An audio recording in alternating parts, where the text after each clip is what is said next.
जोहार, पहचाना मुझे?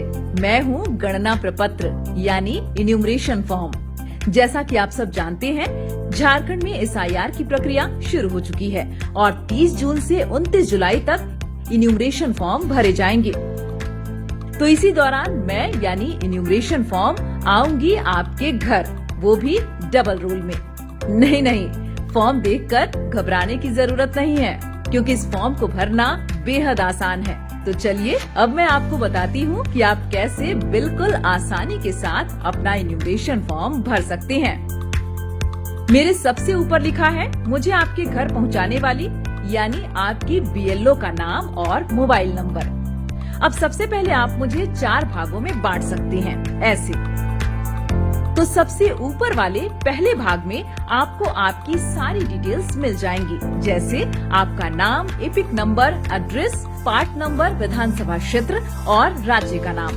ये जानकारी पहले से ही प्रिंटेड होगी। साथ ही एक यूनिक क्यूआर कोड और आपकी पुरानी प्रिंटेड फोटो के ठीक बगल में आपको मिलेगी अपनी नई रंगीन पासपोर्ट साइज फोटो चिपकाने की जगह। और अब बारी है दूसरे भाग की। इस दूसरे भाग में आपको गत एसआईआर की किनकी विवरणी भरनी है, ये आपके जन्म तिथि पर निर्भर करता है। आइए जानते हैं कैसे। पहली स्थिति में यदि आपका जन्म 1 जुलाई 1987 से पहले भारत में हुआ है, तो आपको गत एसआईआर में दर्ज सिर्फ स्वयं की विवरणी भरनी है। दूसरी स्थिति में यदि आपका जन्म 1 जुलाई 1987 से लेकर 2 दिसंबर 2004 के बीच भारत में हुआ है, तो आपको अपने माता पिता में से किसी एक की गत एसआईआर में दर्ज विवरणी भरनी है। तीसरी स्थिति में यदि आपका जन्म 2 दिसंबर 2004 के बाद भारत में हुआ है, तो आपको अपने माता और पिता दोनों के गत एसआईआर में दर्ज विवरणी भरनी होंगी। तो पहली स्थिति में जिनका जन्म 1 जुलाई 1987 से पहले हुआ है, वो इन्यूमरेशन फॉर्म के इस हिस्से में अपनी विवरणी इस प्रकार भरेंगे। गत एसआईआर की मतदाता सूची में दर्ज अपना नाम लिखें। इसके बाद एपिक यानी मतदाता पहचान पत्र का सीरियल नंबर अगर उपलब्ध हो तो यहाँ लिखें। रिश्तेदार का नाम वाले कॉलम में अपने पिता का नाम लिखें और नीचे संबंध वाले कॉलम में उनसे अपना संबंध दर्ज करें। अब जिला, राज्य और विधानसभा वाले कॉलम को भरें। इसके ठीक नीचे बनाए गए बॉक्स में आप गत एसआईआर में दर्ज स्वयं का विधानसभा क्षेत्र संख्या, भाग संख्या और क्रम संख्या दर्ज करें। अब दूसरी स्थिति में यदि आपका जन्म 1 जुलाई 1987 से लेकर 2 दिसंबर 2004 के बीच हुआ है, तो आप फॉर्म के दूसरे भाग के दाएं वाले हिस्से में अपने माता या पिता के गत एसआईआर में दर्ज विवरणी इस प्रकार भरेंगे। नाम वाले कॉलम में माता या पिता जिनकी भी जानकारी उपलब्ध हो उनका नाम लिखें। यदि उनका एपिक नंबर उपलब्ध हो तो यहाँ लिखें।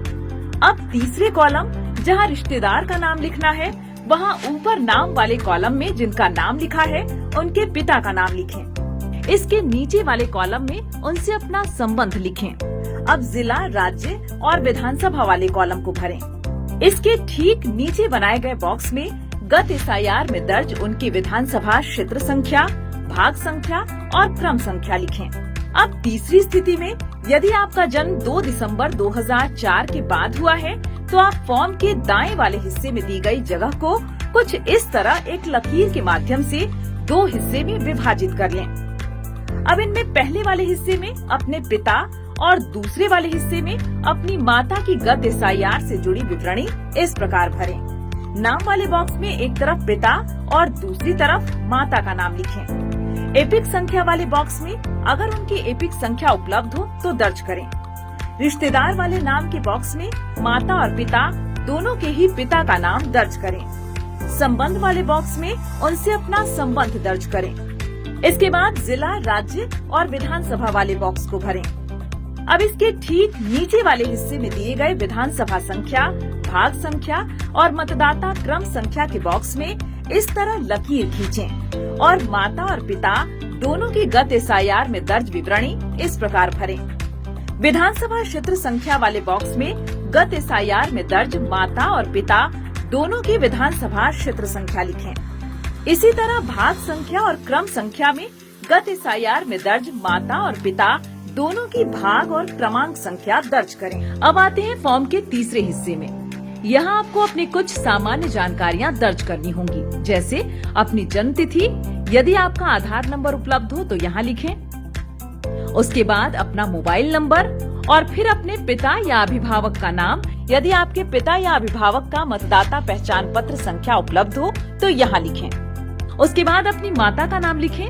यदि उनका मतदाता पहचान पत्र संख्या उपलब्ध हो तो आप उसे भी अगले कॉलम में दर्ज करें। यदि आवश्यकता हो तो अगले कॉलम में अपने पति या पत्नी का नाम और उनका मतदाता क्रमांक दर्ज करें। लीजिए, आपने अपना इन्यूमरेशन फॉर्म लगभग भर ही लिया है, लेकिन अभी बाकी है सबसे जरूरी काम। इन्यूमरेशन फॉर्म के चौथे हिस्से में 3 महत्वपूर्ण घोषणाएं लिखी हैं। यदि आप स्वयं अपना इन्यूमरेशन फॉर्म भर रहे हैं तो इसे ऐसे पढ़ें।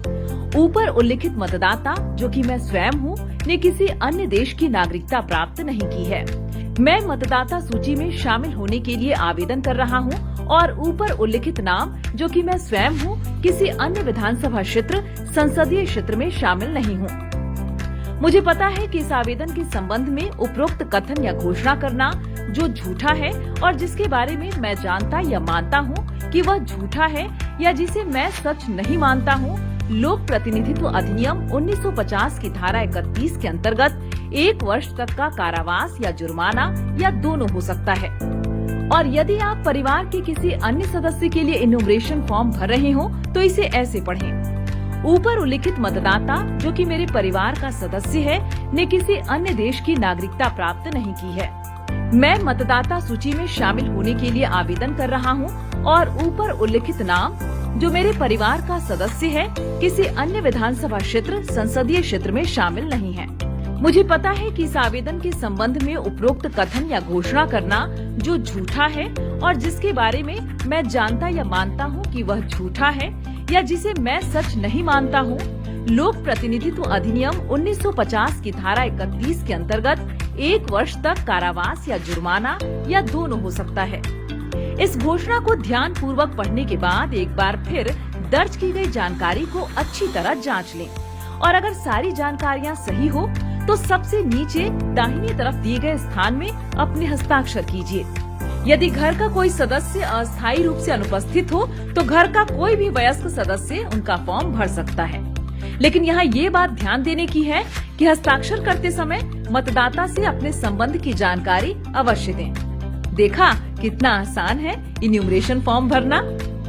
यही नहीं, इससे भी आसान है इन्यूमरेशन फॉर्म जमा करना।